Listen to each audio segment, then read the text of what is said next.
Well, with Donald Trump working with a Republican Congress, Democrats might not be able to get in the way of a tax overhaul, but could establishment Republicans be the ones to worry about? One of those establishment Republicans, Senate Leader Mitch McConnell, appears to be putting tax cuts behind the agenda of lowering the national debt. Listen.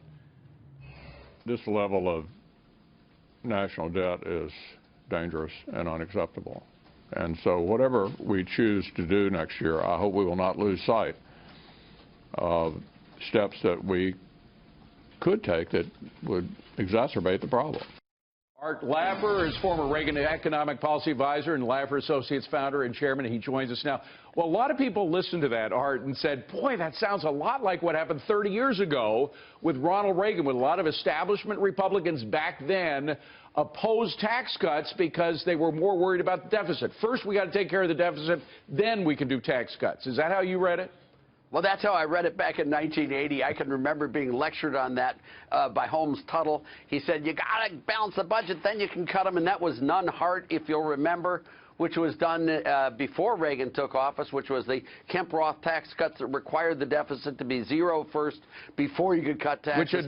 Which had never happened. If you want to get to zero, you increase growth, and the way you do that is by tax cuts. So tax cuts come first, right? Yes, they do. The tax cuts come first, and I think that's exactly what Mitch McConnell means to say and did say. What I think he's talking about there is the infrastructure spending. When he talked about it, that I heard, was he didn't want another Obama stimulus package of $900 billion or whatever the heck Obama did that cost us jobs, that extended the Great Recession. He doesn't want that, and I think he's completely right on that. We have to be very careful, David, to make sure that those spending programs are really pro-growth, that they're not just boondoggles and payoffs. I mean, you and I know, see the eye to eye, because the tooth fairy no longer works at the U.S. Treasury. Well, and we saw, well, by the way, we saw all the tooth fairy stuff with the Obama administration with their stimulus package, and there's worry about that. But sticking with taxes, it really takes an outsider, somebody like Ronald Reagan or perhaps somebody like Donald Trump, to pursue this notion of shaking up the tax code, because all the insiders have a stake in it, right? They sure do. They sure do. And although Brady has done a very good job at the Ways and Means Committee, and Paul Ryan, of course, is wonderful, trained by Jack Kemp all the way. So they're very, very good, and they've got a very detailed plan that I think would be excellent. And I'm really not terribly worried, David, about the whole thing.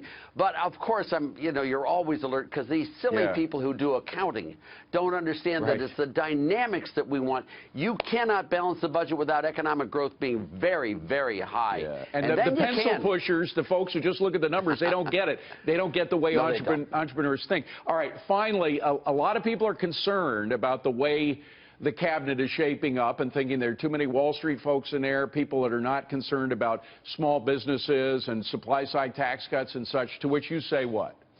I think they're wrong. Don Reagan was wonderful. He was a big Wall Street guy. He was the first Treasury Secretary of Ronald Reagan. Go ahead. Yes, he was, and he was just wonderful. Without him, the tax cuts wouldn't have occurred like they did. I mean, he was just wonderful, and I think Tillerson is fantastic. I look at all of these people up there, and I am holding my fingers crossed, my eyes crossed, my legs crossed, my ears crossed, everything crossed, that we're going to get a couple of good economists in the Council of Economic Advisors. I mean, I'm waiting for somewhere along the line to get Steve Moore and Larry Kudlow in there, and if they got in there, I would just jump up and down and spit wooden nickels. So well, I am waiting for that. For the sake of the Laffer curve, I hope you're right. Art Laffer, great to see you, my friend. Thank you very much, David. Thanks very much, Art.